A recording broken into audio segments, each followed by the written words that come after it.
श्री कृष्णा श्री कृष्णा श्री कृष्णा श्री कृष्णा। गुरुर्ब्रह्मा गुरुर्विष्णुः गुरुर्देवो महेश्वरः गुरुसाक्षात् परं ब्रह्मा तस्मै श्री गुरवे नमः। तस्मै श्री गुरवे नमः।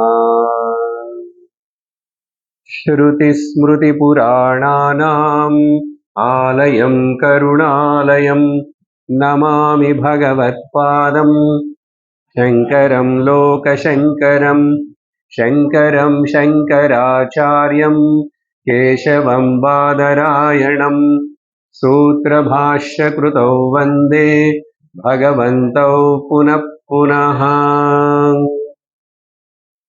हरि ओम तत्सत्। शंकर शंकर शंकरा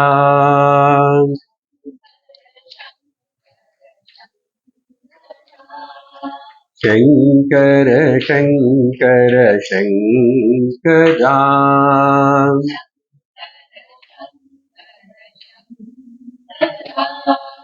शंकरा अभयंकरा शंकर शंकरा अभयंकरा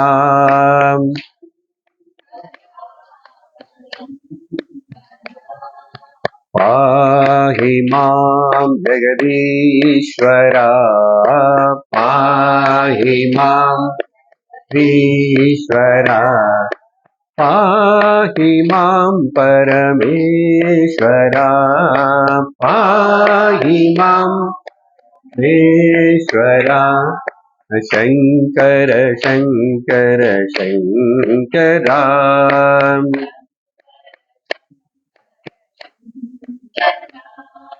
शंकरा अभयंकरा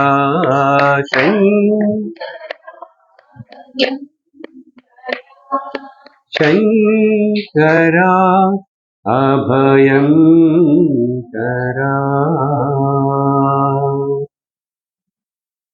शंकर भगवान की जय।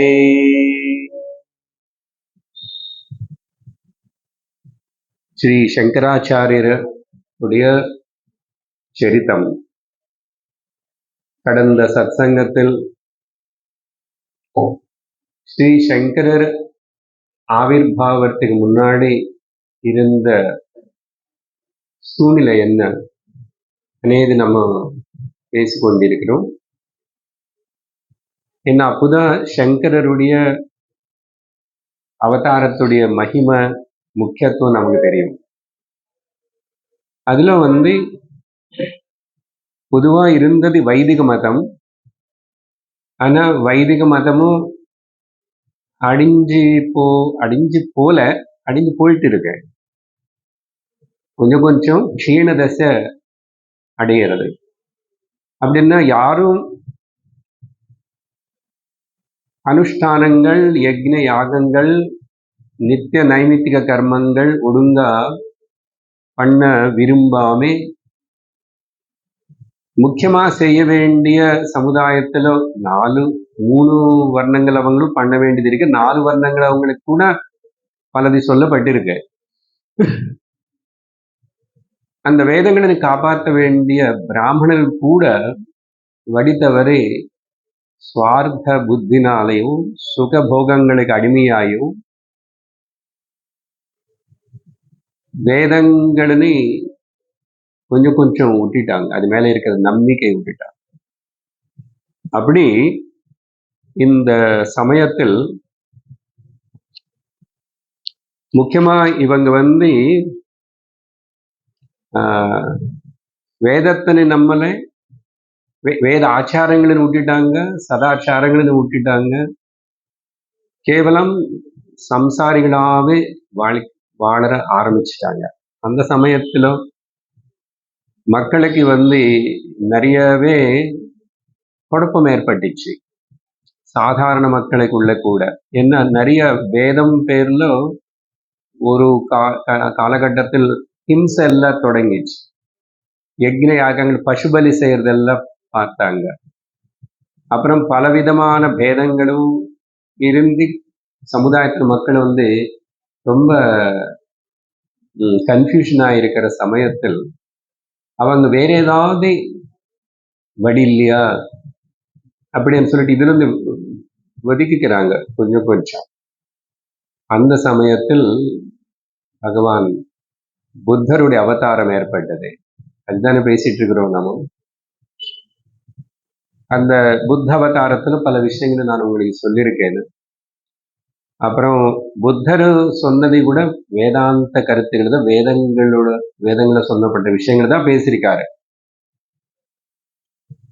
சுருக்கமா அவருடைய கருத்துக்கள் எல்லாத்தையும் எடுத்துக்கிட்டா அதுல முதல் சாரநாத் காசியில தான் முதல் உபன்யாசம் பிரவச்சனம் பண்ணாரு. படிய சிஷ்யர்களே 4 பேர் அங்க சந்திச்சாங்கன்னு சொன்னா நான் அதெல்லாம். இவர் சொன்ன 4 முக்கியமான சத்தியங்கள் என்னன்னா, அவர் மக்களுக்கு சொல்ல விரும்புறது அவர் உணர்ந்ததே. ஆசைதான் சர்வ துக்கங்களுக்கு காரணம். வேதாந்த வித்தானே சொல்லும் இல்லையா? இல்ல அஜ்ஞானந்த சர்வ துக்கங்களுக்கு காரணம். அப்புறம் ஞானத்தினால அந்த ஆசையை ஜெயிக்கலாம். ஓகே, பகவத்கீதை 3வது அத்தியாயம் நானும் ஞாபகப்படுத்துகிறேன். என்ன நேற்றுக்குதான் இங்கிலீஷ்ல பேசி முடிச்சிருக்கேன். அதுல கடைசியாக சொல்லும் போதும் ஃபர்ஸ்ட் எய்டு ட்ரீட்மெண்ட்டா பகவான் கிருஷ்ணர் முதல்ல தஸ்மாத் இந்திரியாணி நியம்ய ஆதௌ பரதர்ஷபா, முதல்ல இந்திரியங்களை நிகிரகம் பண்ணு அன்னார். அப்படி என்ன அர்த்தம் என்ன?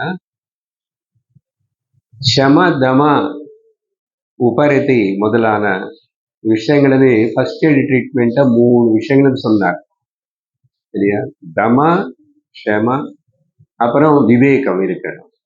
கொஞ்சம் ஈஸியா ஞாபகம் வச்சுக்கிறது. நான் ஃபுல்லி ஆர்டர் இதெல்லாம் சொல்லலை. சாதன சஸ்டை சம்பத்தி 3. அதுக்கப்புறம் அது டெம்பரரி தான். ஃபர்ஸ்ட் எய்டு எப்பவுமே ஃபர்ஸ்ட் எய்டு தான், அது கம்ப்ளீட் கியூர் கொடுக்காது.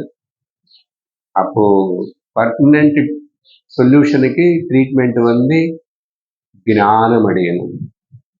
அதையும் கடைசி 2 ஸ்லோகங்களுக்குள்ள கீதையில 3வது அத்தியாயத்துல பகவான் சொல்லியிருக்காரு. அங்க ஞானத்தினை இம்பார்ட்டன்ட். ஸோ இங்க அதேதான், ஞானத்தினால ஆசையை ஜெயிக்கலாம். அங்க பகவான் என்ன சொன்னாருன்னா, ஒன்ஸ் இஃப் யூ பரம் திருஷ்டுவா நிவர்த்ததே, நீ இன்னும் ஹையர் ஏதாவது பார்க்கணும். பார்த்தா அப்போ அதுக்கு முயற்சி பண்ணும்போது இந்த லோயர் திங்ஸ் எல்லாம், கீழே இருக்கிறதெல்லாம் ஆட்டோமேட்டிக்கா உளுந்து போயிடும். ஆட்டோமேட்டிக் இல்ல, அப்போதான் சாத்தியம். ஆசனை விடலைன்னா ஆத்மனை அறிய முடியாது, ஆத்மனை அறியலைன்னா ஆசை விட முடியாது. சரியா? இங்க அதேதான் சொல்றாரு. அப்புறம் பிராமணன்னா யாரு அப்படின்னு விவரம் கொடுத்தார். யாரு சாத்விக சுபாவத்தோடு, இவர் பிறந்தது சத்திரியன், சன்னியாசி பௌத்தன் ஆயிட்டார் அப்படின்னு சொல்லி அந்த நல்ல சாத்விக குணங்கள். அதுக்கப்புறம் தர்மம், தர்மம் என்பது என்ன, தர்மத்துடைய லட்சணங்கள் என்ன, எல்லாம் வைதிக டீச்சிங் தான் கொடுத்தாரு. ஆனா இதுல மக்களுக்கு பிடிச்சது என்னன்னா சத்தியம் அஹிம்சானேவே, அஹிம்சா முக்கியமான கருத்து. அது இருக்கிறதுனால மக்கள் அது விரும்ப ஆரம்பிச்சுட்டாங்க.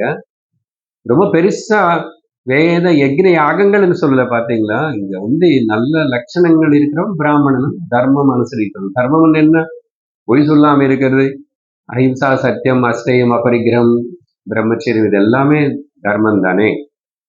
அதனால மக்களுக்கு சிம்பிளா வாழ்க்கையில் இந்த கன்ஃபியூஷன்ஸ், இந்த கர்ம காண்டத்துல இருக்கிற கன்ஃபியூஷன்ஸ், இதுல அப்புறம் பேத பாவங்களும் வாதனைகளும் விதண்டவாதங்களும் அப்புறம் ஹிம்சை இது யக்ன யாகத்து பேர்லயும் நடக்கும்போது யாரோ தெரியாத சூத்திர வர்ணங்களை யாரோ இருக்கிறவங்களும் மலையை போகுது காட்டுல இருக்கிறவனும் ஹிம்சை பண்றான் ஏதோ சாப்பிடுறான்னா வேற விஷயம்.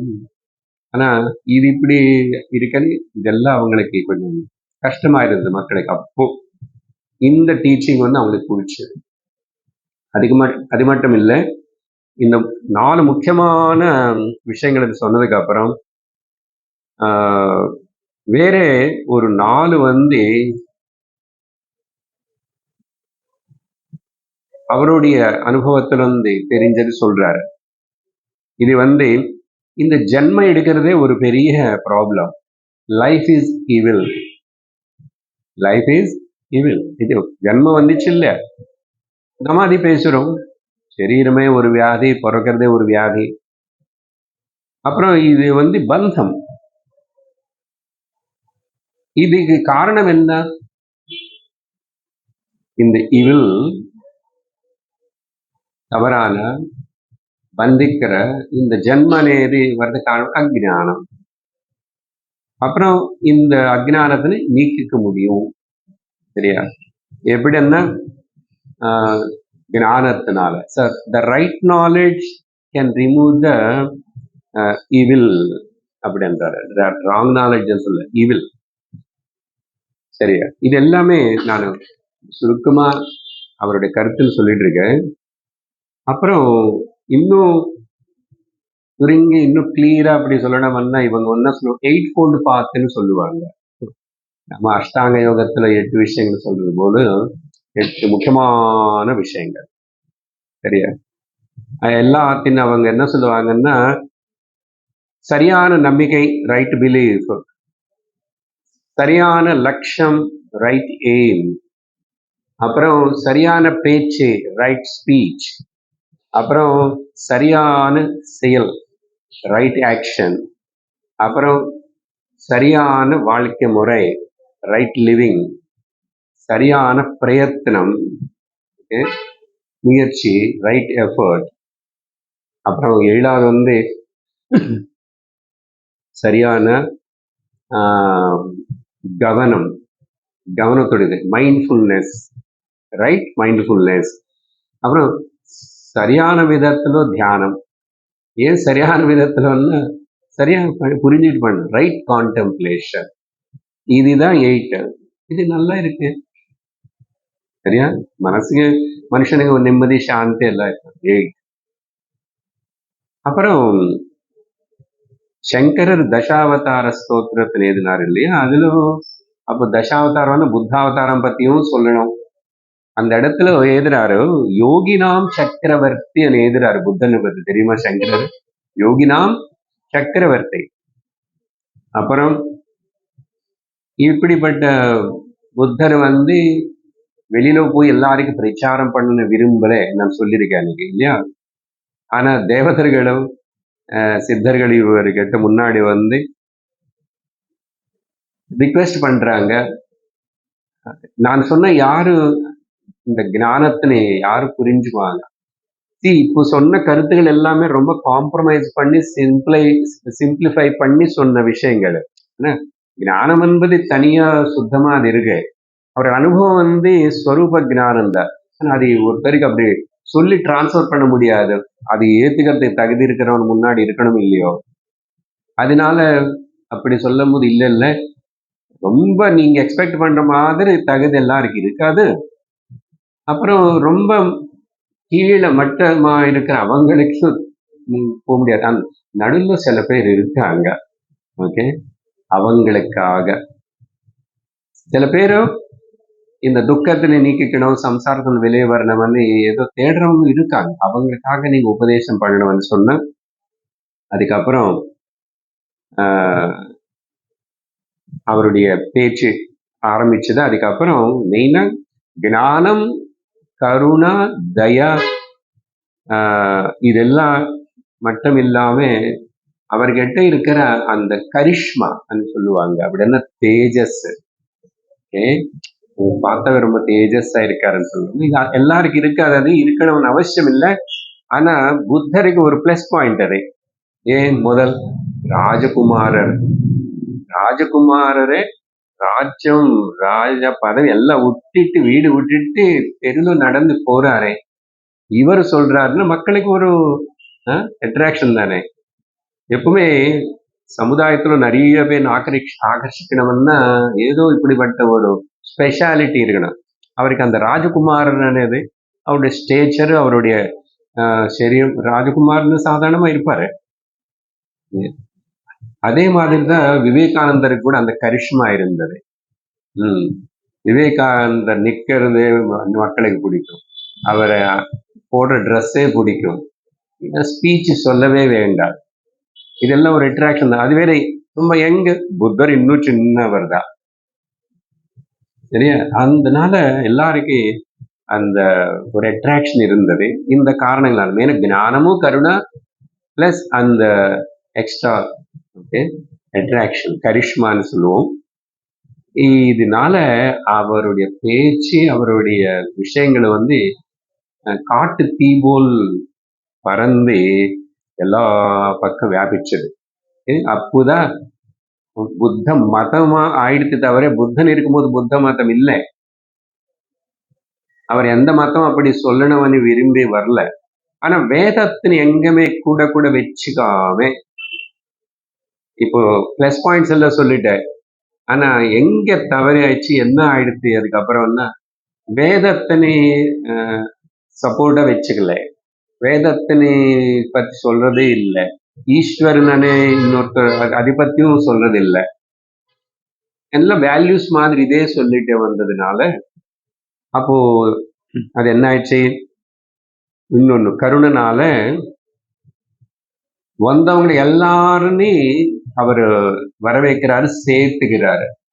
அப்படின்னு அர்த்தம் எல்லாருக்கும் சந்நியாசம் கொடுக்க கூட ஆரம்பிச்சாச்சு. ஒரு கருணனால எதுக்கு பண்ணாருன்னு தெரியல. ஆனா பூர்வ காலத்துலாவது இப்ப கூட சரியான சம்பிரதாயத்துல அப்படி சட்டுன்னு எல்லாருக்கும் சந்நியாசம் என்ன வேதாந்தமே சொல்லி கொடுக்க கூடாது, தெரியல. நான் இப்படி எல்லாம் பப்ளிக்க வேதாந்தம் இப்படி பேசுறோம் இந்த காலத்துல, ஓகே, பட் ஸ்டில் இது ஒத்துக்காத சில சம்பிரதாய ஆச்சாரங்கள் இருப்பாங்க. இவ்வளவு ஈஸியா இப்படி வந்தவங்களை எல்லாரும் உட்கார வச்சுட்டு வேதாந்தம் பேசுறீங்கன்னு பிடிக்காதுன்னு சொல்லுவாங்க, பரவாயில்ல. பட் இங்க புத்தர் விஷயத்துல வந்து சந்நியாசம் கொடுத்தாச்சு, வந்தவங்களுக்கு எல்லாரும் சேர்த்துக்கிட்டா எல்லாரும் அப்படி விரும்பி வந்தாங்க. புத்தர் இருக்கிற சமயத்துல அவர் கூட 2000 பேர் பிக்ஷுகள் இருக்காங்க. ஊகிச்சு பாருங்க, 2000 பேரு. தமாஷா, 2000 பேரு. அப்புறம்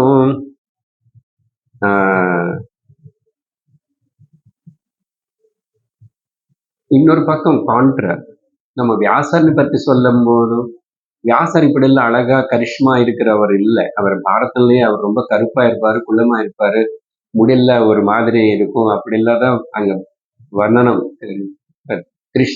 கிருஷ்ணத்வைபானவன் பேர் இருக்கிறதுனால கிருஷ்ணபூர்ல அழகா இருக்காருன்னு நினைச்சுக்காதுங்க.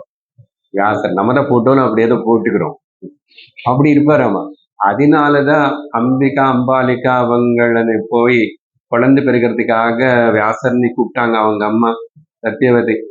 அப்போன்னு சொன்னா இவங்களை வந்து பீபத்ஸ ரூபம்னு சொல்லிட்டு ஒருத்தி கண்ணு மூடிக்கிட்டான், திருத்தராஷ்டிர குருடன் பிறந்துட்டான் இல்லையா? அப்புறம் இன்னொரு அம்மா என்ன பாவிச்சுட்டானோ, பாண்டு கூட்டிட்டா பிறந்துட்டாரு. அவருக்கு வியாதி வந்து சீக்கிரம் லுக்கீமியா வந்து போயிட்டான். அந்த காலத்துல லுக்கீமியா, அது பிளட் கேன்சர். அப்புறம் வேற என்ன வழின்னு சொல்லி அப்புறம்தான் தாசி அனுப்பிச்சா. அந்தமா பக்தியோட போனதுனால விதிரரு பிறந்தார். பாத்தீங்களா? அதனால ஜஸ்ட் ஒரு இதுக்காக தான் இந்த கரிஷ்மானது, ஞானம் முக்கியம், அந்த கரிஷ்மானது எக்ஸ்ட்ரா. அதாவது ஒரு அஷ்டாவக்ரர் இருக்கு இல்லையே, அன்னைக்கும் சொன்னேன். அப்புறமா புத்தர் காலத்திலேயே 4 புத்தர்கள் இருக்காங்க. ஆமா, அப்படி ஆயிடுச்சு. எத்தனை பேரு எங்கெங்கன்னு புத்தருக்கே தெரியாது, எல்லாரும் புத்தருக்கு கிட்ட கூட போக முடியாது, அந்த அளவுக்கு கூட்டம் ஆயிடுச்சு. அதனால 4 பேர் அங்கங்க அவங்களே புத்தர்களா அப்படின்னு இருந்த சமயம் கூட வந்துச்சு. கிருஷ்ணன் காலத்துல எப்படி அந்த பௌண்டரக வாசுதேவனன் ஒருத்தனும் அவனு கூட வேஷம் போட்டுட்டு நானும் கிருஷ்ணன் தான் சொல்லிட்டு சுத்திட்டானே. பாகவதத்துல அதுபோல். அதுக்கப்புறம் என்ன ஆயிடுச்சு அப்போ, நேச்சுரல்லி ஒரு பெரிய ஆர்கனைசேஷன் முதல் இந்த சந்நியாசம் இதெல்லாம் இன்ஸ்டிடியூஷனலைசேஷன் வந்து புத்தன் சமயத்தோட ஆயிடுச்சு. இல்லைன்னா சன்னியாசிகள் ருஷிகள் எல்லாம் ஒரே இடத்துல இருந்துட்டு இப்படி கூட்டமா அப்படி இருக்கலாம். காட்டுல ராமாயணத்துல பார்த்தோம், அங்கங்க தங்கிட்டாங்க நிறைய ருஷிகளோட ஆசிரமம். பட் தேவர் நாட் இந்த மாதிரி இல்லை. இங்க வந்து எல்லாம் டிபெண்ட் ஒரு இன்ஸ்டிடியூஷன் ஆயிடுது, ஆர்கனைசேஷன் ஆயிடுது. அதே இப்பவும் கண்டினியூ ஆயிட்டு இருக்கு சார். அப்புறம் பொதுவா ஒரு கூட்டம் கூட்டம்னாவே ஆர்கனைசேஷன் வந்தோன்னா ப்ராப்ளம்ஸ் இருக்கும் இல்லையா? அப்படி ஏகப்பட்ட ப்ராப்ளங்கள் அப்போ இருந்ததாமா. அப்படின்னா மிஸ் அண்டர்ஸ்டாண்டிங்ஸ் இருக்கு. சரியா? அது மட்டும் இல்லை, மிஸ் ப்ராபகேஷன் கூட தப்பா ஏன்னா 10 வாய் தாண்டி அது அப்படி போகும்போது பேச்சுல மாறும், பேச்சு மாறும். அதனாலதான் சம்பிரதாயம் అనేది எவ்வளவு முக்கியமானது. அப்படி இருந்து கூட எங்களுக்கு இன்னும் பயமா தான் இருக்கும். நம்ம சம்பிரதாயபத்தமா போயிட்டு இருக்கிறோமா உபதேசத்துல. சம்பிரதாயம்னா குடிமை வச்சுக்கணும், சட்டை போட்டு கூடாது, அந்த ஒரு பக்கம் அது வேற இருக்கு. சட்டை போட்டு யாராவது சுவாமி உபன்யாசம் வேதாந்தம் பேசுறாருன்னா அவர் சரியான சம்பிரதாய குரு இல்லைன்னு கூட மக்கள் தீர்மானம் பண்ணிடுவாங்க. இப்போ அது ஒண்ணு இருக்கு. ஞானம் பார்க்க மாட்டாங்க. சரி, இந்த ப்ராப்ளம்ஸ் எப்பவுமே இருக்கு, அதுன்னு தெரிஞ்சுக்கணும். அப்புறம் சில பேர் புத்தர்னு விட்டுட்டு போயிட்டான். காட்டுல இருக்கும் போதே போயிட்டான் 4 பேர். இவ்வளவு கூட்டம் வந்ததுக்கு நேச்சுரல் அவங்கள திரும்பி போயிட்டான். இதே போல் இது புதுசு இல்லை, இப்படி பல பேருக்கு பல வாட்டி ஆயிடுச்சு. அப்போ புத்தர் காலம் ஒரு பிகினிங் நினைச்சுக்கிட்டா, அதுக்கப்புறம் கேரளத்துல பிறந்த நாராயண குரு இவர் கூட அப்படி ஆஹா ஊஹோன்னு அவர்னு பாராட்டி தெய்வமா பாவிச்சு வச்சுக்கிட்டு கேரளா அவருக்கு ஒரு நல்ல குளோரியஸ் பீரியட் இருந்தது. ஓகே, முக்கியமா இந்த கீழ ஜாதி மக்கள் எல்லாரும் அவர் சமம் இதெல்லாம் சொன்னதுனால அதுக்கு அட்ராக்ட் ஆகி அப்படி எல்லாம் வந்து அப்படி இருக்கிற அந்த நாராயண குரு அவர் சொன்னது கூட அதுக்கப்புறம் மக்கள் சரியா கேட்காம, அதுக்கு பல உதாரணம் சொல்லுவாங்க. அவர் வந்து ஒரு இடத்துல வாசல்ல வந்து திண்ண மேல உட்கார்ந்துருக்காரு பசியோட. ஆனா உள்ள புட்டோ வச்சுக்கிட்டு நாராயண குரு அவருக்கு ஆரத்தை காட்டு, அவருக்கு நைவேத்தியம் காட்டணும், இவர் பசியோட இங்க இருக்காருன்னு. அது பக்தி. இது என்ன பக்தி? அப்புறம் அவர் கோச்சிக்கிட்டு கேரள மக்களுக்கு ஸ்நேகம் இல்லை அப்படின்னு தமிழ்நாடு வந்துட்டாரம்மா. வந்துட்டு அப்புறம் கூப்பிட்டா கூட நான் போல. கேரள மக்களுக்கு தமிழ்நாடுல இருக்கிறவங்களுக்கு ஸ்நேகம் இல்லை, பிரேம் இல்லை அப்படின்னு சொல்லி அப்புறம் மறுபடியும் ஏதோ ட்ரை பண்ணி கொஞ்ச நாளுக்கு அப்புறம் கூட்டிட்டு போயிட்டாங்க. பாருங்க, மகாத்மர்கள் கூட இப்படிப்பட்ட கஷ்டங்கள் எல்லாம் இருக்கும். கூட்டம் வந்துச்சு, நிறைய பேர் சேர்ந்துட்டாங்க, ஆர்கனைசேஷன் வந்தானா ப்ராப்ளம். சரி, இப்படி இருக்கிற கட்டத்துல அதுக்கப்புறம் இது எந்த அளவுக்கு பரவிச்சுன்னு சொன்னா, காட்டு தீ போலன்னு சொன்ன இல்லையா, பக்கத்துல இருக்கிற பாரத தேசத்துக்கு பக்கத்துல ஒட்டி இருக்கிற நிறைய வெளிநாட்டுகள்லாம் போயிடுச்சு. சைனா, அப்புறம் சிலோன் என்ன, ஜப்பான் என்ன, டிபெட் என்ன, இப்ப அதெல்லாம் அங்கதானே புத்திசம் இப்ப இருக்கு.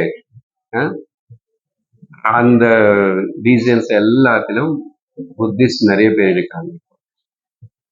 அப்போ பல தேசங்கள் அப்போ எவ்வளவு பரவிச்சுன்னு பார்த்துக்கணும். ஆனா அதுக்கப்புறம் இவருடைய கண்ட்ரோல் எங்க இருக்கும், நிறைய பேர் ஜாஸ்தி ஆக ஆக அப்படி இருந்து அப்புறம் கொஞ்சம் கொஞ்சம் க்ஷீண தசைக்கு வந்தது. க்ஷீண தசை சொல்லுவேன்.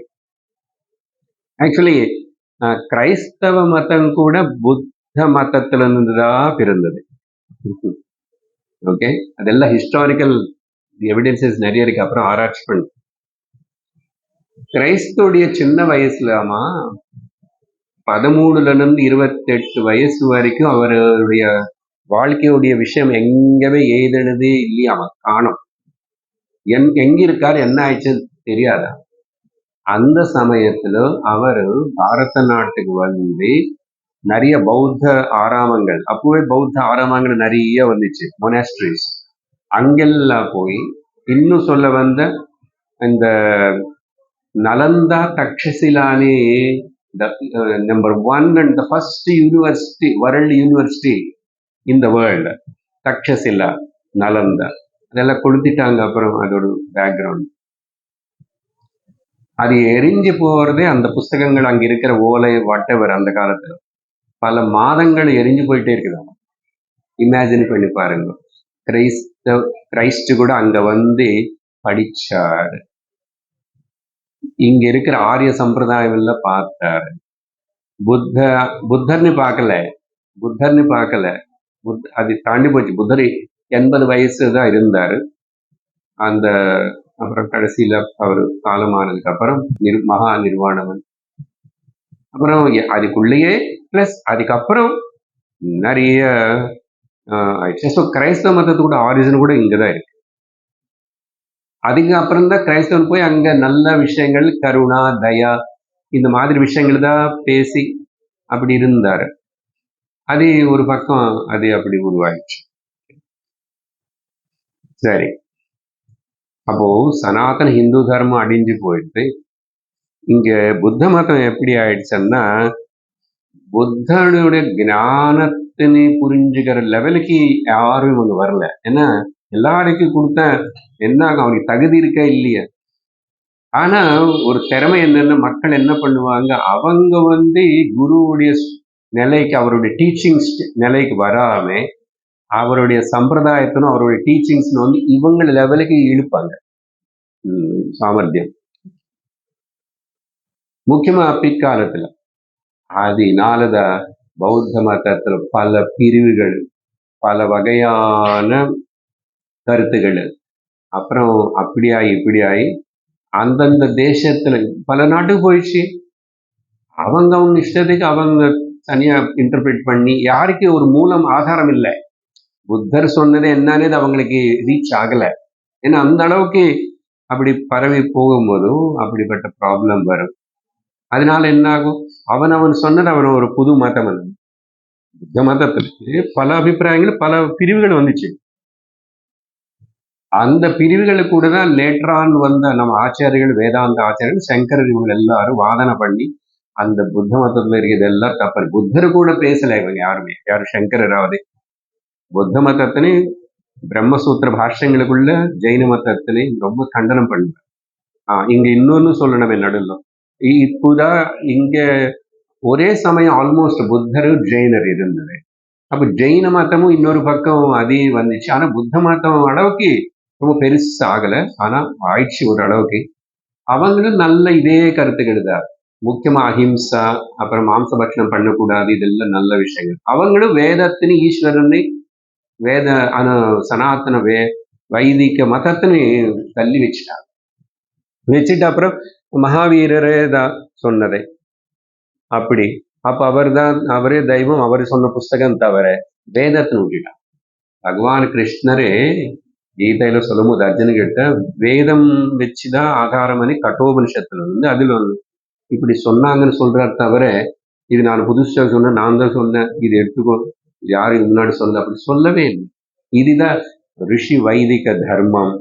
சங்கரருடைய வாழ்க்கையோட பார்க்க போறோம். எங்க கூட அவருடைய முத்திரே இல்லை.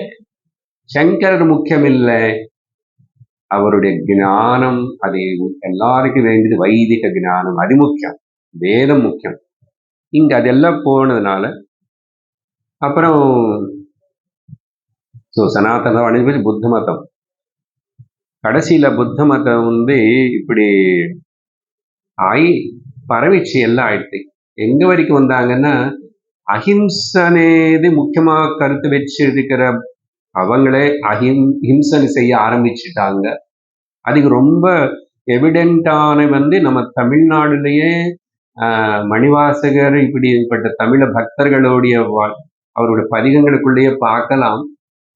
மாணிக்க வாசகர் அவரை கல்லு கட்டி கணத்துல கடல்ல போட்டாங்க. அது அவரை எதிராரு. அப்படியும் என்னை காப்பாத்தன சிவனேன்னு அவர் சிவபதிகம் ஏதோ இருக்கு. இப்படி ஜெயினர்களும் பண்ணாங்க, புத்தர்கள் இன்னொரு விதமா பண்ணி இப்படிதான் ஹிம்சை பாருங்க எங்க இருந்து எங்க இறங்கி போச்சு. அதுக்கப்புறம் இந்த வெளிநாட்டுல இருக்கிற அங்கங்க புத்த மதங்களை வந்து என்னாச்சு, கல்யாணம் பண்ணி கூட சன்னியாசி ட்ரெஸ் போட்டுக்கலாம், மாംസ பட்சணம் செய்யலாம். இப்போ அப்படி ஆனா பேருக்கு புத்த பௌத்த மதம் அப்புறம் அந்த காரி அப்படி ஆகி கடைசியில இந்த நாட்டுல அது நிற்க முடியாது, என்ன வேதமாதாக்கு அது தாங்க முடியாதனால எப்படியோ அப்படி இப்படி ஆகி அடிஞ்சு போய் அதே போய் அங்கெங்கெங்கோ நிக்கிற தவிர இங்க எதுவுமே இல்லை. இங்க எதுவுமே இல்லை. இங்க ஏதாவது இருந்துச்சுன்னா அப்புறம் அம்பேத்கர் பேர் சொல்ல அம்பேத்கர் புத்தன் ஆயிட்டாரு. புத்தன் ஆனதுனால நீ வந்து அது என்னது தலித்து நீ, அப்போ உனக்கு வேல்யூ அது பிடிச்சிக்கிட்டு தொங்கிட்டு இருந்துக்கிறவங்க சில பேர் பேசுறவங்க. அதனால நிறைய ஃபெசிலிட்டிஸ் வரும்னு சொல்லி புத்த மதத்தை எடுத்துக்கிறவங்க இப்போ இருக்காங்க சில பேர். Because you will get lot of facilities. Okay, நீ வந்து பேக்வேர்டு தலித்துன்னு ஆயிடுவேன். இது ஒரு பக்கம் ராஜகீயத்துக்கு அதை உபயோகப்பட்டு தவிர இங்க புத்தம் இல்லை. சில இடத்துல ஏதோ சில பேர் இருக்காங்க இப்போ இருக்கலாம், பட் எப்படி இருக்காங்கன்னா மொத்தத்தில் இப்படி நஷ்டப்பட்டு முக்கியமான நஷ்டம் பாரத நாட்டுக்கு வந்து இந்த அஹிம்சான்னு சொல்றது எல்லாருக்கும் சன்னியாசம் கொடுக்கும்போது அசோகனும் அதுக்கு முன்னாடி சந்திரகுப்தனும் இவங்க எல்லாரும் அஹிம்சனை அனுசரிச்சதுனால ராஜா கத்திரினா இருக்கு. அத சமயத்துல தான் வெளிநாட்டுல இருந்து இங்க இருக்கிற இதெல்லாம் கவனிச்சு தெரிஞ்சுக்கிட்டு கிளம்பி வந்தாங்கோ அந்த பக்கம் இருந்து.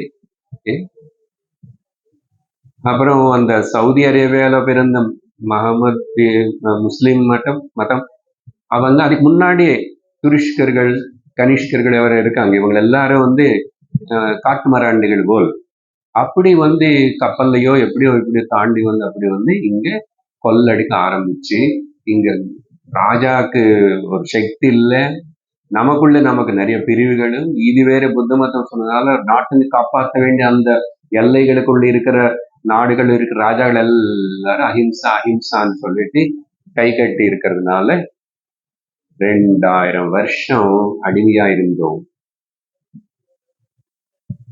ஒரு நாள் இல்ல 2 நாள் இல்ல,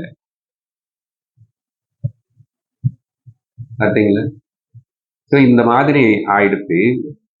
அவங்க கம்ப்ளீட்டா அந்த சமயத்துலதான் புத்த மதத்துக்கு கடைசியான ஒரு தோல்வி எங்க ஏற்பட்டதுன்னா நம்ம நாட்டுல சேர்ந்த குமாரில பட்ட அப்படின்னு சொல்லிட்டு ஒரு கர்மகாண்டி ரொம்ப பூர்வ மீமாம்சகத்துல அவர் ரொம்ப கட்டிக்கார் பூர்வ மீமாம்ச. அப்புறம் அவரு அனுசரிச்சு அவர் பேர்லயே அவரு பட்ட மதமனே வந்தது.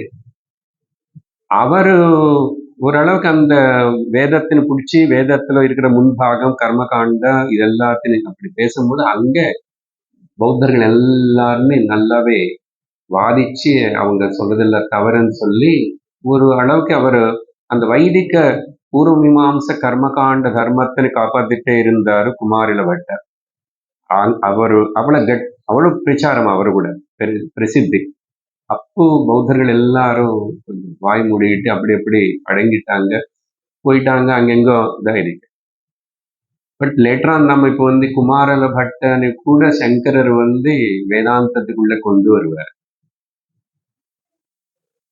அதோடைய கர்மகாண்ட அதோடைய பிரயோஜனம் என்ன, அதோடைய இடம் என்ன, எந்த அளவுக்குன்னு சொல்லி. சரி, இப்படி என்னாச்சு இப்போ கடைசியில இந்து மதம் அடிஞ்சு போயிடுச்சு. அடிஞ்சு போச்சுன்னா யாருக்கு அது மதிப்பு எங்க இருக்கு? நம்ம பேருக்கு ஹிந்துவா இருக்கும்.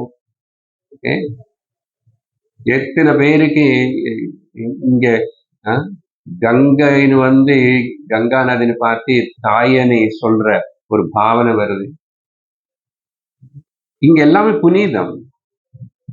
அந்த ரிஷி ஆர்ஷ தர்மத்தினை விட்டுட்டேதான் ஓடிட்டு இருக்கிறோம் எல்லாரும். அது நஷ்டம் நிறையவே ஏற்பட்டுச்சு. இன்னொரு பக்கம் பார்க்குறோம், சயின்ஸு மாடர்னைசேஷனும் டெக்னாலஜினால கூட நிறையவே எல்லாத்தினையும் விட்டு கொடுத்தோம். ஓகே. அப்புறம் இந்த மாதிரி இருந்து சயின்ஸ்லயே நம்ம ஆரம்பிச்சுட்டோம். சரியா? ஓகே. அந்த சமயத்துல தான் யதா யதா ஹி தர்மஸ்ய கிளானிர் பவதி பாரதः, அந்த சத்தியமே, அந்த ஞானமே தன்னை தான் உத்தரிச்சுக்க முடியும். ஈஸ்வரனுடைய சக்தி அது. என்ன, மொத்த சிருஷ்டி அவருடையது தானே. அப்போதான் பரசுராம க்ஷேத்திரம் கேரளத்தில் சங்கரர் ஆவிர்பவிச்சாருன்னு போன வாரமே நான் அந்த சொல்லியிருக்கேன். இப்போ புத்த மதத்தோட ப்ராப்ளம் அது எல்லாத்தையும் கேட்டு முடிச்சிட்டோம். இப்படிப்பட்ட சூழ்நிலையில இவர்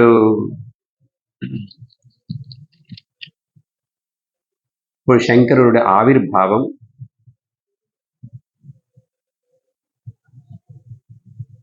மக்கள்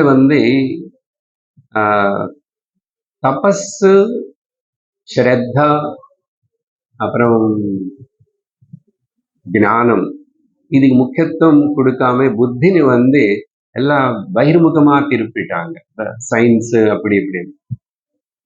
ஆனா தெரியறதே, நீ சயின்ஸ் வெளியில எவ்வளவு என்ன பண்ணா கூட ஒரு காலம், ஒரு டைம் வரும். அப்போ எல்லாருக்கும் தெரியும். என்னது, பணம் தின்ன முடியாது, கம்ப்யூட்டர் தின்ன முடியாது, எந்த சயின்ஸ் என்ன வச்சு கூட நீ ஒண்ணு காப்பாற்ற முடியாது. உனக்கு சாந்தி ரக்ஷண சுகம் வராது. అనేది ஒரு காலம் வரும், அவங்க அப்போ தெரிஞ்சுப்பாங்க. ஸோ அகங்காரத்தினால வேதங்களை விட்டுட்டோம், அனுஷ்டானங்களை விட்டுட்டோம், யக்ஞ யாகங்களை விட்டுட்டோம், வைத்திய சம்ஸ்காரங்களை விட்டுட்டோம், தபஸ்ன்னு விட்டுட்டோம். சரியா? முழுசா மாடர்ன் வெளிநாட்டு அவன் என்ன சொன்னா, அவன் என்ன பேசினா, அதுதான் சத்தியமா எடுத்துக்கிட்டோம். அதனாலதான் விவேகானந்தர் அமெரிக்கா போய் நமக்கு பேச வேண்டியதாயிடுச்சு. நமக்கு தான் பேசினார், அமெரிக்காவுக்காக பேசல. He went there and நமக்காக தான் அங்கிருந்து பேசினார். வேல்யூ இல்லையா ஃபாரின் ரிட்டன், அப்படி ஆயிடுமே. அப்படிதான் ஆயிடுச்சு. ஸோ இந்த மாதிரி பிரகிருத்தினி இயற்கையை நிர்லட்சியம் பண்ணிட்டோம். ஓகே. இப்போ நடக்கிற டிஸ்ட்ராக்ஷன், அப்புறம் பிரகிருத்தினி ஏமாத்துறோம், கலுஷிதம் பண்றோம். இப்படிப்பட்ட ஒரு ஆனா உணர்றோம். இப்போ என்ன பண்றது, இப்போ வழி என்ன அப்படின்னு சொல்லிட்டு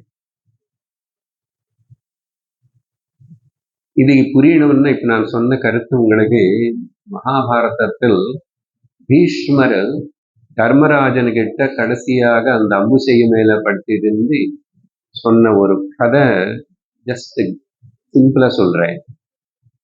என்னன்னா, தர்மராஜன் கிட்ட பீஷ்மர் வாழ்க்கையில எல்லாமே தோல்விதான். ஆனா ஒரு கம்பீரமான தபஸ்வியா, ஒரு பலமான பராக்கிரமான ஆளாதான் இருக்கா. ஆரம்பத்துல இருந்து அவருக்கு எல்லாமே எப்படியாவது இந்த குருவம்சத்தின் இந்த ஹஸ்தினாபுரத்தின் அப்படி காப்பாத்து, இப்படி செய்வது அப்படி செய்வது பிரதிஜ்ஞா. அப்புறம் அங்க அவர் கல்யாணம் பண்ணி மாட்டார். அப்புறம் வேற இவங்களை மூலமா குழந்தைகளை வர வைக்கலாம்னு பார்த்தாரு, அதையும் முடியல, அங்கேயும் தோல்விதான். அதுக்கப்புறம் பார்த்த திருத்தராஷ்டிரன் பாண்டி இப்படி, இந்த குழந்தைகள் இப்படி ஆயிட்டாங்க. ஸோ கடைசியில இவ்வளவு பிரதிஜ்ஞை பண்ணி இவ்வளவு கம்பீரமா இருக்கிற அந்த பீஷ்மர் மகாபாரத வார்த்தை தடுத்த முடியல. கண்ணுக்கு முன்னாடி லட்ச லட்ச கணக்கு மக்கள் எல்லாரும் அடிச்சுக்கிட்டு கடைசியில மிஞ்சி இருந்தது 5 பேரு 4 பேரு பாண்டவர்கள் பக்கம் கூட. யுத்தத்துக்கு போன எல்லாரும் போயிட்டாங்க. பாத்தீங்களா? சயின்ஸ், அதையும் ஒரு சயின்ஸ் தான். அகங்காரம் எப்போ சுவார்த்தம் மையமாயிடுத்தோ, அவ்வளவு அஸ்திரங்கள் சஸ்திரங்கள் அந்த டெக்னாலஜி அப்படி எல்லாம் இருக்கு அவங்களுக்கு. எல்லாம் வச்சுக்கிட்டு கடைசியில் என்ன ஆயிடுச்சு, சயின்ஸ் நம்பி அதேதான் கடவுள் தெய்வம் நினைச்சா அப்படிதான் அழிஞ்சு போகும். கண்ணுக்கு முன்னாடி நடந்த எக்ஸாம்பிள் மகாபாரத யுத்தம். அப்படிப்பட்ட தோல்வி கடைசியில யுத்த பூமியில ஒண்ணும் பண்ண முடியாம அவரு விழுந்து அம்பு செவி மேல படுத்திட்டு சொல்றாரு, நான் இப்ப உணர்ந்தேன் தர்மராஜா, தர்மபுத்திரா, நம்ம கையில எதுவுமே இல்ல. ஈஸ்வரனுடைய நியதி கர்மானுசாரம் இந்த மாதிரி நடக்கிறது. ஆனா நம்ம என்னமோ செய்யறோம், சாதிக்கிறோம், காட்டுறோம் நினைச்சுக்கிறோம். இதெல்லாம் பிரமன்னு சொல்லிட்டு சர்வத்துக்கு காலம்தான் காரணம் நான் நினைக்கிறேன். இல்லைன்னு நல்லவங்களான நீங்க எதுக்கு இவ்வளவு கஷ்டப்படணும்? நான் இவ்வளவு இது பண்ண சாதிக்கணும். கடைசியில எல்லாமே போயிடுச்சு. அப்போ ஒரு கதை சொல்ற, మంకీ గీత. మంకీ అనేది ఇంగ్లీష్ మంకీ இல்ல, அது ஒரு வியாபாரி பேரு. அந்த காலத்துல அந்த வியாபாரம் செய்யறவங்க இல்லைன்னா ராஜாக்களை கட்டி இருந்துட்டு ராஜாக்களை பாராட்டு பேசுறவங்க இப்படிப்பட்ட சில வேற வேற செட்ஸ் ஆஃப் பீப்புள் இருப்பாங்க. அவங்கள மங்கா அப்படின்னு சொல்லுவாங்க. மங்கி கீதா ஆயிடுச்சு. சரி, என்னன்னா கதை, இந்த வியாபாரி காலு மாடு வச்சு ஒரு வண்டி கட்டிக்கிட்டு அது மேல நிறைய பொருட்கள் எல்லாம் வச்சுக்கிட்டு, ஏதோ அவர் அந்த காலத்துல வியாபாரம் வச்சுக்கிட்டு நல்லா இமேஜின் பண்ணிட்டு நான் இது பண்ணி அது பண்ணி சாதிச்சுட்டு அப்புறம் நிறைய வியாபாரம் பண்ணி அப்புறம் வியாபாரத்தை வளர்த்துக்கிட்டு நான் பணக்காரன் ஆக போறேன் அப்படி எல்லாம் ரொம்ப ஒரு ஹைய வச்சுக்கிட்டாரு கம்யம். அப்படி சிந்திப்பார். எங்க போவா அந்த வண்டியில எல்லாம் வச்சுக்கிட்டு காலமாட்டு வண்டியில அப்படி போகும்போது இப்படியே ஊகிச்சு ஊகிச்சு கொஞ்ச டைம் தூங்கிட்டு இங்க வண்டி அது பாட்டுக்கு இது போகும். தூங்கினதுக்கு அப்புறம் கனவுக்குள்ள போயிட்டு இப்படியேதான் தான் இவ்வளவு ஜமீன்தார் ஆயிட்டா, அப்புறம் பணக்காரன் ஆயிட்டா, அப்புறம் ராஜா ஆயிட்டு, இப்படி எல்லாம் அது நிறைய ஊகிச்சுக்கிட்டு அப்படியே இருக்கிற சமயத்துல இந்த வண்டி போயிட்டு இருக்குதா, போயிட்டு இருக்கும்போது நடுவில் ஒரு ஒட்டகம் படுத்திருக்கு. ஒட்டகம் பெரிய ஜீவி. அது எப்படி படுத்துக்கும் தெரியுமா? 4 கால் இப்படி வச்சு படுத்துக்கும். அப்படி எல்லாம் படுத்துக்காது, இப்படி படுத்துக்கும் 4 கால். அப்புறம் அப்படியே நேர்ந்துக்கும். படுத்துக்கிட்டா கூட அந்த வைரம் இருக்கும். நல்ல பெரிய ஒட்டகம். அது பேக் வேற இப்படி இல்லை. இந்த காலமாடு வண்டி போகும்போது அப்படியே அந்த ஒட்டகம் படுத்திருக்கு, இவன் தூங்கிட்டு இருக்கானா அதுல அங்க போய் அந்த முதுகு மேல இருக்கிற அதுல போய் இப்படி மாட்டிக்கிச்சு. வண்டி அதுக்கப்புறம் போக மாட்டேன். அப்புறம் மாடு இடுக்கணும்னு பாக்குறது முடியல. ஒட்டகத்துக்கு கூட என்ன ஆயிடுச்சுன்னு சொல்லி அது பலம் ஆன ஜீவி பெருசு. அப்படியே ஏந்திரிச்சு அப்படியே கொண்டு போகும்போது 2 காலமாடு உளுந்துச்சு. அந்த வெயிட்டுக்கு அந்த கயிறுல கட்ட என்ன பண்ணி கடைசியில அந்த ஒட்டகம் இப்படி அப்படி பண்ணி அந்த வண்டியை அப்படி தூக்கி போட்ட. அப்ப இவனுக்கு முடிப்பு வந்துச்சு. இது பார்த்தா எல்லாமே போயிடுச்சு. வண்டியும் போயிடுச்சு, சாமானும் போயிடுச்சு, கனவும் போயிடுச்சு. அப்போ அந்த சந்தர்ப்பத்துலமா அவனுக்கு ஒரு சந்தோஷம் வந்துச்சாமா. ஆக்சுவலி மங்கி கீதம்னா துக்க கீதம். ஆனா துக்கம் ஒரு ஹையர் பீக்குக்கு வரும்போது அங்கே நம்ம திரும்புவோம். அதனால இப்படி அந்த அந்த மாதிரி ஒரு சந்தர்ப்பம் வாழ்க்கையில நல்லதுதான். எல்லாம் அடி வாங்கிட்டோம், இனிமே ஒன்னும் பண்ண முடியாது. அப்போ எப்போ நான் எதுவுமே பண்ண முடியாது, இதுல இங்க சாதிக்கிறதுக்கு ஒன்றும் கிடையாது, ஹெல்ப்லெஸ், ஹேண்ட்ஸ் அப் అని சொல்லும் போது, ஆனா மனசு நிறைய பேர் திரும்பாது. என்ன சொல்யூஷன் అనేది நிறைய பேர் வராது, யாருக்கும் கொஞ்சம் பேருக்கு. What next? அப்போ அவன் பாடினானாமா ஆனந்தத்தோட. அதுக்கு பேர் தான் மங்கி கீதை. கதை தான் சொன்னான். அவன் என்ன பாடினானது வேண்டாம், என்ன பண்ண இதுதான் அவன் பாடினதை நான் வேற விதமா சொல்லிட்டு இருக்கேன். ஏன் சொல்ற இந்த கதைன்னா, இப்படி பாஹ்யமான விஷயங்கள் மனுஷனுக்கு சுவார்த்தம் இதெல்லாம் பிடிச்சிக்கிட்டு கர்மம், அனுஷ்டானம், தபஸ் இதெல்லாம் விட்டுட்டா அந்த மாதிரி சூழ்நிலையில சங்கரருடைய ஆவிர்வாவம். சங்கரர் பிறக்கும் போதாமா 72 மதங்கள் இருக்காமா இங்க. அப்படின்னா இஸ்லாம் கிறிஸ்டன்னு கூட வந்தாச்சு. அதுக்கப்புறம் இது அங்கிருந்து இல்ல அந்த ரெண்டு இன்னும் அவ்வளவு வரல. அதுக்கப்புறம் தான் வந்து இருக்கணும். சைமல்டேனியஸ் அங்க அதெல்லாம் வளர்ந்துட்டு இருக்கு. அவங்க தான் பொறுத்துக்க முடியாம அவங்களுக்கு இஷ்டப்படாம இது எல்லாமே பௌத்த மதம் இஷ்டப்படல, எதுவுமே இல்லை. அப்புறம் இங்க வந்து அராட்சகம் பண்ணி எல்லாம் நாசனம் பண்ணாங்க. அது ஒரு பக்கம். இப்படி 72 அந்த சமயத்துல தான் பரசுராம கஷேத்திரத்திலும் கேரளத்தில் மலைநாடு அப்படின்னு கூப்பிடப்படுறது இதுக்கு. இது பத்தி கொஞ்சம் சில விஷயங்கள் சொல்லிக்கிட்டே சங்கரருடைய ஆவிர்வாவம். மகாபாரதத்தில் அவர் கிருஷ்ணனுடைய அண்ணா பலராம சுவாமி இந்த யுத்த சமயத்துல அவர் அங்க இல்ல, யாத்திரைக்கு கிளம்பி வந்துட்டார். அவரு கூட இந்த யாத்திரா சமயத்துல கிளம்பி இந்த மலைநாடுக்கு வந்துட்டார். சில புண்ணியக்ஷேத்திரங்கள் தேவாலயங்கள் எல்லாம் தரிசிச்சிட்டார் அப்படின்னு சொல்லப்பட்டது. அதே போல் பெரிய புராணத்தில் சுந்தர மூர்த்தி சுவாமிகள் அவர் கூட இந்த கொடுங்கலூர் இதெல்லாமே திரிசூர் இதெல்லாம் விசிட் பண்ணது போல் அங்கேயும் சில கதைகள் சொல்லப்படுறது.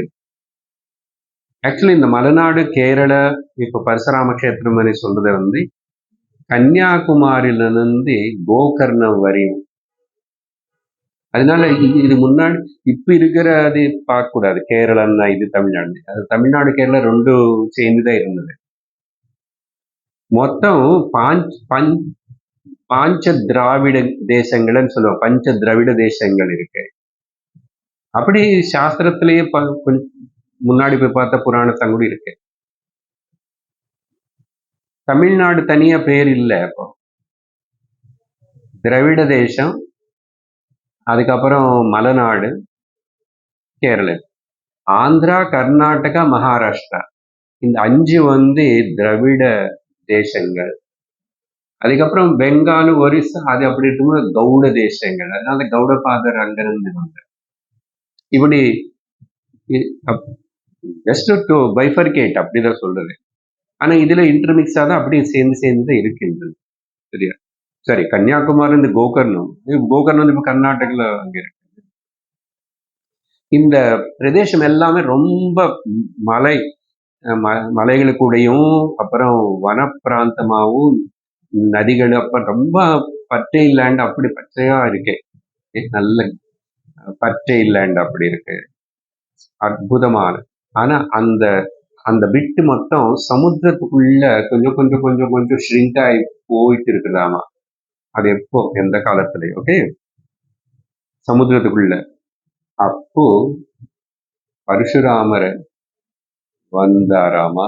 பரசுராமர் தான் இது வந்து திரும்பி அதோடைய ஸ்தானத்துல அது அப்படி நிற்கிற போல் செஞ்சதுனால இந்த பகுதி பேரு பரசுராம கஷேத்திரம். முக்கியமா அந்த கேரளைக்கு சொல்லுவோம். பட் இது மொத்தம் கூட பரசுராம கஷேத்திரம் தான். ஸோ பரசுராமர் இது காப்பாற்றி வச்சு அப்படி இருக்கிறதுனால இது பேரு பரசுராம கஷேத்திரம் பேர் கொடுக்கப்பட்டது. இதுல இன்னொரு ஆச்சரியமான விஷயம் என்னன்னா, இப்ப நான் சொன்ன கன்னியாகுமரி கோகர்ணம் ஒரு முனையில அம்பாள் வந்து கன்னியாகுமரி தேவியா இருந்து தபஸ் பண்ணிட்டு இருக்காங்க. கோகர்ணத்துல கோகர்ணேஸ்வரர் மகாதேவன் சிவன் வந்து இவர் இங்க தபம் பண்றாராம். இந்த 2 பேரும் தபம் பண்ணிட்டு இருக்கிற இடம் நடுவுல இருக்கிறதுனால அவங்களுடைய தபசக்தினாலையும் அவங்களுடைய பார்வனாலையும் இது ரொம்பவே புனிதமாயிருந்து இங்க பிரவகிக்கிற நதிகள் எல்லாம் புனிதமாயி இங்க அந்த நதி கரைகள்ல பிறப்பாங்க நிறைய. இந்த நதி கரையில நிறைய மகாத்மர்கள் ஞானிகள் பிறப்பாங்கன்னு சொல்லி பாகவதத்துல பார்த்தோம். தாமிரபரணி, பயஸ்வினி, பூர்ணா நதி வரும். பூர்ணா நதி பெரியார் நதின்னு சொல்லும். அந்த நதிகள் எல்லாமே கேரளத்துல சிலது இருக்கு, கர்நாடகா காவேரி, இதெல்லாமே இந்த கஷேத்திரங்களுக்கு இங்கதான் ஆழ்வார்கள் எல்லாம் நாயன்மார்கள் எல்லாம் பிறந்தது இல்லையா? எத்தனை பேரு இந்த பக்கமே எத்தனை பேர். ஸோ அப்படிப்பட்ட இது சொல்லியிருக்கு இது பாகவத மகாபுராணத்தில். அதனால நம்ம சந்தோஷப்படணும். அட்லீஸ்ட் இந்த தேசத்துல பிறந்தோம். எவ்வளவு தூரம் நமக்கு காவேரி.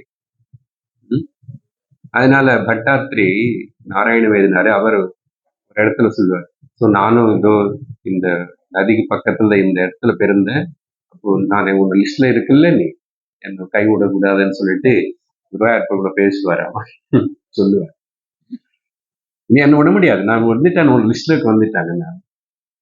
ஸோ இப்படி அந்த மகாதேவன் தபஸ் பண்றார், தப்போபூமி. அப்புறம் நதிகள் பாரத்புழா அப்படின்னையும் பெரியாறுன்னு சொல்லியும் பம்பா நதிகள், கேரளம் மட்டும் பார்த்தீங்கன்னா ரொம்ப புண்ணிய நதிகள் இருக்கு. அது மட்டும் இல்லை, இந்த பூமி கேரளம் முக்கியமா ஆயுர்வேதத்துக்கு ஒரு மையமா இருந்தது. ஏன்னா நிறைய மெடிசினல் பிளான்ட்ஸ். அப்புறம் தலக்காவேரி கூட ஆக்சுவலி இந்த ரீஜன் பார்த்தா அது இந்த இடத்துலதான் இருக்கு. அப்போ எது மலைநாடுக்குள்ளதான் இருக்காது. ஏன்னா கோகர்ணம் சொன்னோம் இல்லையா, புட்டகாச்சலம், அந்த காவேரி தலக்காவேரி இருக்கிற அந்த ரேஞ்சுக்கு பேரு புட்டகாச்சலம். அதாவது நம்ம மூகாம்பிகை அதெல்லாம் அந்த ரேஞ்சுன்னு சொல்லி. அதுக்கப்புறம் இந்த இடத்துல முக்கியமா அந்த காலத்தில் சங்கரர் இருக்கிற சமயத்துல நம்பூதிரி பிராமணர்கள் இருக்காங்க. நம்பூதிரி பிராமணர்கள் இருக்காங்க. யார் இவங்க? நிறைய இடத்துல பிராமணன்னாவே வேதம், யஜ்னம், அனுஷ்டானம் இப்படி எல்லாம் செய்யறோம். தபஸோடு இருப்பான், நிஷ்ட நியமத்தோடு இருப்பான், சுவார்த்தம் இருக்காது, சிம்பிள் லிவிங் இருக்கிறவன் பேர் தான் பிராமணன். அவ்வளவுதான். The most simplest and life lead பண்றது இந்த பிராமணர்கள் தான். அப்படி இருக்கணும், இப்படிதான் இருந்தாங்க. ஏன்னா அப்போதான் அவங்க சமுதாயத்துக்கு நிறைய கொடுக்க முடியும், காப்பாற்ற முடியும், சொல்லித்தர முடியும், குருஸ்தானத்தில் இருக்க முடியும், வேதத்தினை காப்பாற்றலாம். ஸோ அப்ப நம்பூதிரி. இது ஏன் எப்படி வந்துச்சு இந்த பேரு அப்படின்னு சொன்னா, நம்பி అనేది ஆழ்வார்களுக்குள்ளேயும் நாயன்மார்களுக்குள்ளேயும் அவங்களை நம்பி அனு கூப்பிடுறது, அவங்க கடவுளை நம்பி அனு கூப்பிடுறது கூட இருக்கு. நம்பி நம்பியன்னா ஒன்னும் இல்லை, நம்பிக்கை, டு ஹாவ் த ஃபெய்த்னு அர்த்தம் நம்பி. ஆனா ரெண்டு வார்த்தைகள் சேர்ந்து சரி இந்த நம்பூதிரி అనేది உருவாயிடுச்சு. எப்படின்னா நம்பி ஆதரி, நம்பி ஆதரி, நம்பிக்கை வச்சுக்கோ, கௌரவமா பாரு. ஆதரி என்ன? Respect. To love, to have a faith and to respect. அப்போ நம்புறது, வேதத்தை நம்புறது, கடவுளை நம்புறது, அவங்களுடைய தர்மத்தை நம்புறது, எல்லாத்தையும் நம்பி அதனை கௌரவிச்சு காப்பாத்திட்டு அனுசரிச்சவங்கள நம்பூதிரிகள் பிராமணன். எல்லா பிராமணர்களும் அதுன்னு சொல்லலாம். பட் இந்த இடத்துல இந்த பக்கம் பேரு வந்ததுனால நம்பூதிரி. இவங்க எப்படி வந்தாங்க அங்க அப்படின்னா, ஏதோ ஒரு சோர்ஸ். இவங்க எப்படி அங்கே இருந்தாங்க, அப்படியே இருக்காங்களே, எப்படி இருந்தாங்க நம்பூதிரிகள்? இவங்களை பரசுராமர் தான் எங்கிருந்து கொண்டு இங்க தங்க வச்சிட்டாரு. இந்த எங்கோ இருக்கிற வைதிகர்களனை, அக்னிஹோத்திரர்களனை அப்படியே கொண்டு இன்னொரு இடத்துல வைக்கிறது అనేది சில காலமா இருக்கு, ராஜாக்கள காலத்துல கூட. என்ன, அந்தந்த நாட்டுல அந்தந்த இடத்துல நல்ல சுபிக்ஷமா இருக்கணும், அங்க வேதங்கள் எப்போ கோஷம் நடக்கணும், கோயில்கள் பார்த்துக்கணும், இப்படின்னா அதனாலதான் அக்ரஹாரங்கள். நல்லா புரிஞ்சுக்கணும். அக்ரஹாரம் అనేది எதுக்கு சொல்றாங்க? அக்ரம் சுப்ரீம், மேல, டாப். ஹாரம் போல் அந்த நாடுக்கு, அந்த ஊருக்கு, அந்த ராஜ்யத்துக்கு எங்கெங்க இந்த அக்ரஹாரங்கள் இருக்கோ அது ஞானத்துக்கு மையம், அப்புறம் சாந்திக்கு, அப்புறம் எல்லாத்துக்கு. அவங்க கொஞ்சம் பேரு கூட இருக்கலாம், பரவாயில்ல. 100 பிராமண கிரகங்கள், எல்லா 100 கிரகங்கள் கூட அக்னிஹோத்திரங்கள், வேத பாருங்க. அந்த ஊரெல்லாம் அப்படியே புகையோட மணமணவன் அந்த அக்னி காலையில் அப்படி எல்லாம் வருமா பார்த்தீங்களா? அப்படி அங்கங்க வேணும்னே தங்க வச்சுட்டாங்க. தனியா எதுக்கும் அப்படின்னா அப்பதான் அவங்கள அதை ஒழுங்கா பண்ண முடியும். அப்படி அவங்க அக்ரஹாரங்கள் இருக்கிறதுனாலதான் அந்த பெரிய பெரிய கோவில்கள் எல்லாமே கூட ராஜாக்கள் அந்த அக்ரஹாரங்களை காப்பாத்திட்டு அவங்களுக்கு வேண்டியதெல்லாம் அவங்க எதுவுமே ஆதாரப்படலை. அது அப்படி ராஜா பார்த்துக்குவாரு. இவங்க பாட்டுக்கு இவங்க விலங்கல, எதுவுமே ஆசைப்படல. எதுவுமே ஆசைப்படாம ஆசைக்கு அடிமையாகாம இருக்கிறவன் தான் பிராமணன். பாருங்க எப்படி வாழ்ந்திருக்காங்க. அவங்க இருந்ததுனாலதான் அந்த கோவில்கள் ஜெக ஜெக ஜெக ஜெகன்னு அப்படியே இருந்துச்சு. நம்ம நாடு தமிழ்நாடு. ஆனா இப்ப இங்க என்ன நடந்துட்டு இருக்கு? நம்ம நாடு தமிழ்நாடுல நம்பிக்கை போயிடுச்சு, நம்ம கூடாது, வேண்டாம், அப்படி இப்படின்னு பேசுறவனு ஆட்சிக்கு வந்தாங்கன்னு என்ன பாப்பம் செஞ்சமோ, ஏதோ பாப்பம் செஞ்சோம். ஆக்சுவலி புஷ்ப விமானத்துல ராமாயணத்துல அந்த கடைசியில எல்லாம் முடிச்சுட்டு திரும்பி வரும்போது ராமரை சீதைக்கு இந்த இடங்கள் எல்லாம் காட்டிட்டாருன்னு ஒரு விஷயம் சொன்னோமா.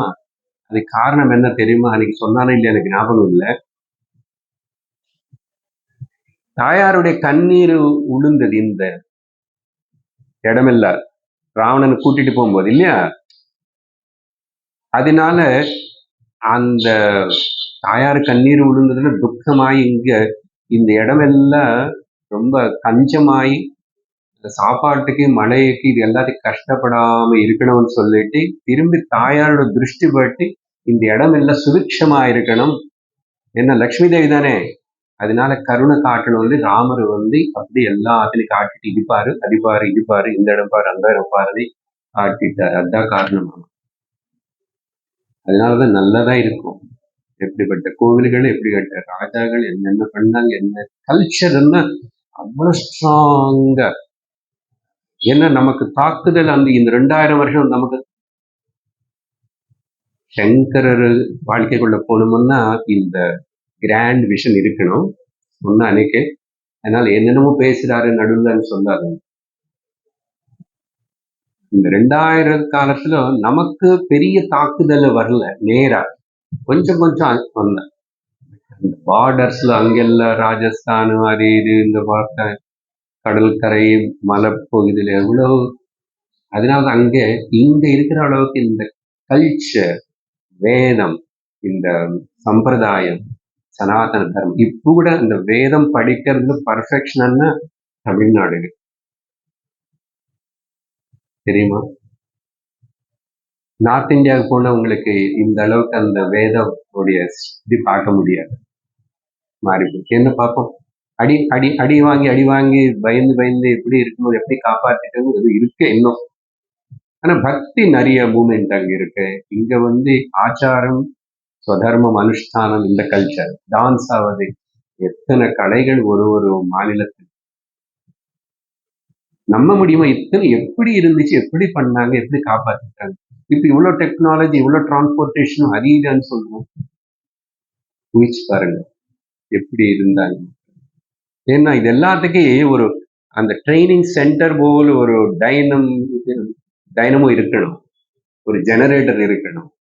இந்த பிராமணர்கள் இவங்க எல்லாம், அப்புறம் க்ஷத்திரியன்னு அவன் என்ன தர்மம் அவன் பண்ணா, வைசியர்களும் அப்படி தர்மமா இருந்தா இருக்கிறதுனால கல்ச்சர் காப்பாற்றப்பட்டு எல்லாரும் நல்லதா இருந்தாங்க.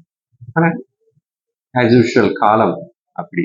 ஸோ வெளிநாட்டு தாக்குதல் என்ன சொல்லிட்டு இருக்கோம் இப்போ, நம்பூதிரிகள் பத்தி சொல்லிட்டு இருக்கோம்.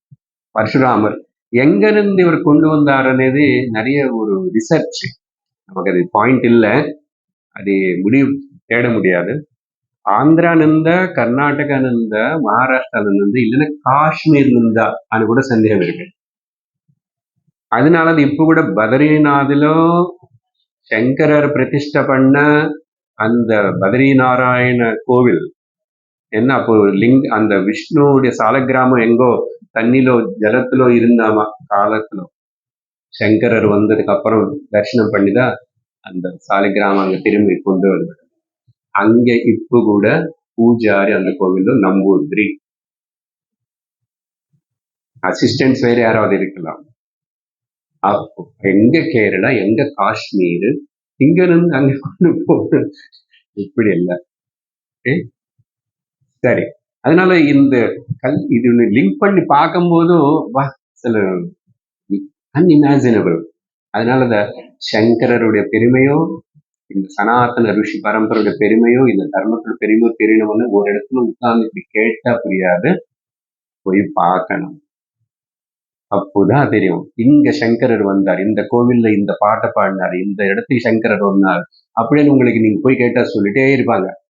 அப்போதான் சங்கரர் வந்து பாரத நாடோட 4 பக்கம், top to bottom, side to side, அங்க வங்க தேசத்துல இருந்து அட்டக் டு கட்டக்கு, கன்னியாகுமரி டு காஷ்மீர்னு சொல்லுவாங்க. குஜராத் டு பெங்கால். யார் சாதாரண மனுஷன் பண்ண முடியுமா? அப்படி நம்பூதிரிகள் இந்த சங்கரர் பிறந்த இடத்துக்கு வந்துட்டு இருக்கிறோம். பூர்ணா நதி பேரு அப்புறம் வந்துச்சு. அது முதல்ல வந்து அது இப்போ பெரியாறு. அப்போ பாருங்க, தமிழ் வார்த்தைகள் தான் சிலது இருக்கு. நிறைய இன்னொன்னு சொல்லணும். இப்போ இது தமிழத்துல இருந்துதான் மலையாளம் உருவாயிடுச்சு. தமிழர்கள் வந்து அப்படி சொல்ல வேண்டாம், மலையாளிகள் வந்து இப்படி பார்க்க வேண்டாம். சத்தியம். ஒரு 900 வருஷம்தான் மலையாளத்துடைய ஆரிஜன். சம்ஸ்கிருதம் தமிழும் சொல்ல முடியாது. அதனாலதான் நிறைய வார்த்தைகள் தமிழ்ல இருந்ததே அங்கெல்லாம் இருக்கும், கொஞ்சம் அப்படி இப்படி மாறி இருக்கு, சேர்ந்து இருக்கு. அது ஜோக்கா ஒருத்தர் சொல்லுவாரு, இந்த மலையாளம் வந்து எப்படின்னா வெத்தல் பாக்கு போட்டுக்கிட்டு தமிழ் பேசிட்டா மலையாளம். அப்ப அவர் சொன்னார், அவன் ஜோக்கா, வாழைப்பழம் வாயில வச்சுட்டு மலையாளம் பேச தமிழும் அப்படின்னு. இந்த சரி, பூர்ணா நதின்னு வச்சுக்கிறோம் பேரு நமக்கு. அதே இந்த பெரியாருன்னா வேற வேற என்ன ஞாபகம். ஒரு சின்ன கிராமம் இருக்கு, அது சிவக்ஷேத்திரம். சரியா? அது வந்து ஆலவாயன். பாருங்க, இதெல்லாம் பார்த்து திரும்ப ஏதோ கடவுள் பேரு சம்பந்தம். ஆலவாயன், அலுவா. நம்ம வந்து இந்த மாதிரி மாத்தி சொல்றதுல ரொம்ப பிஹெச்டி. நம்ம எல்லாரும் அழகான பேர் சுப்பிரமணியம்மன் வச்சா சுப்புமணி சுப்புமணி, ஏதோ வேற வேற எல்லாம். எங்க பிளாட்ல கீழே ஒரு குழந்தை பேர் அவந்திகா. தெரியல, என்ன அப்பு அப்பு அப்புன்னு கூப்பிடுறாங்க. அவந்திகா 7 புண்ணியக்ஷேத்திரங்களுக்குள்ள உஜ்ஜயினி பக்கம் நாங்க இருக்க. அயோத்தியா மதுராமாய காஷி காஞ்சி அவந்திகா புரி துவாராவதி சைவ சப்தைதான் மோட்சதாயக. நல்ல அழகான பேர் வச்சணும், வச்சிருந்து கூப்பிடணும். அப்போ அதுல ஒரு இன்ஸ்பிரேஷன் இருக்கணும். சரி, கொஞ்ச நேரம். அப்போ ஆலவாயன் அர்த்தம் என்ன? விஷத்தினை சாப்பிட்டவர். அது ப்ரொனன்சியேஷன் என்னமோ மாறும், அப்படிப்பட்ட மொத்தத்துல அல்ல. அப்புறம் இந்த அந்த சுவாமி இருக்கிற அந்த கோவில் இருக்கிற அந்த ஊரு, அந்த பூர்ணா நதி பிரவகிக்கிறதுனால பகவானுடைய பாதங்கள் அங்கிருந்து முன்னாடி அது பூர்ணமாயிடுச்சாங்க. அது பூர்ணமாயிடுச்சு, கம்ப்ளீட். ஏன்னா கடவுளுடைய பாதங்கள். காவேரி அப்படித்தானே, ரங்கநாதர்னு தொட்டிகிட்டே வருது. அங்க இருந்து தலைக்காவேரில இருந்து அந்த ரங்கநாதர் இங்க கீழே வரைக்கும். அப்புறம் இப்படி பகவானுடைய பாதங்கள் தொட்டப்பட்டு பூர்ணா நதி பிரவகிக்கிற அந்த இடம்னால அது பேர் காலடி. காலடி, காலடி, காலடி. ஓகே. இங்க வந்து பல பிராமணங்கள் எல்லாரும் வாழ்ந்துட்டு இருக்காங்க. இந்த நம்பூதிரி பிராமணன், யாக்னிக பிராமணா. முக்கியமா இந்த யக்னம் அதெல்லாம் கூட செய்யற எல்லாரும் செய்வான், இல்ல வேற அனுஷ்டானம் பண்ணுவான். யாக்னிக பிராமணா வித்யாதிராஜ அப்படின்னு ஒருத்தர் இருக்க. இவர் நல்ல ஒரு பாடசாலை, வேத பாடசாலை வச்சு நடத்திட்டு இருக்கிறார். ஒரு பாடசாலை ஒருத்தர் நடத்திட்டு இருந்தா கூட அவருக்கு கீழன்னா இவர் நடத்தல, வேற யாரும் நடத்துவாங்க சின்ன சின்ன பாடசாலைகள் அங்கங்க. ஆனா எல்லாரும் இவர்கிட்ட வந்து சலஹா கேட்டு சம்பிரதிச்சு இவர் கீழே இருக்கிறதுனால இவருக்கு குலபதின்னு சொல்லுவாங்க. புரியுதா? குலபதி அப்படின்னா ஒரு வேத பாடசாலை இருக்கிற குரு வாத்தியார், அவர் கீழ் நிறைய குலபதி. அப்புறம் இந்த வித்யாதர ராஜா குலபதியா இருக்கிற இவருடைய பிள்ளைதான் சிவகுரு. சிவகுரு இந்த சிவகுரு அங்க படிக்கிறாரு. சிவகுரு அப்பா கிட்ட படிக்கல, வித்யாதரர். அவர் பொதுவா இன்னொரு குருகுலத்தை அனுப்புவாங்க, ஏன்னா அப்பா புள்ள டீச்சிங் అనేది வந்து அங்க சுகரோட நின்று போச்சு. அங்க முதல்ல நாராயணம் பத்மபுவம் வசிஷ்டம் சக்திம் பராஜந்த பராசர இதெல்லாம் பார்த்தா அப்பா பிள்ளை அதான் பரம்பரை, அப்படிதான் வந்தது வித்யா. ஆனா வியாசர் சுகருக்கு வந்ததுக்கு அப்புறம் சிஷ்ய பரம்பரை தொடங்கிச்சு. கௌடபாதம், கோவிந்த பாதம், சங்கராச்சாரியம், தோட்டகம், இதெல்லாம். அப்போ அந்த சிவகுருன்னு வேற குருக்குல தனிச்சு அவர் அங்க 10-12 வருஷம் அப்படி படிச்சதுக்கு அப்புறம் கூட பிரம்மச்சாரியாவே இருக்கணும், கல்யாணம் பண்ணிக்கூடாது அப்படின்னு அவருக்கு அந்த அளவுக்கு வைராக்கியம், விவேகம் எல்லாம் வந்து குரு சேவை பண்ணிட்டு இன்னும் கூட குருகுல வாசம் டைம் ஆகி போயிடுச்சு. ஆனா அங்கே தங்கி இருந்தாரு.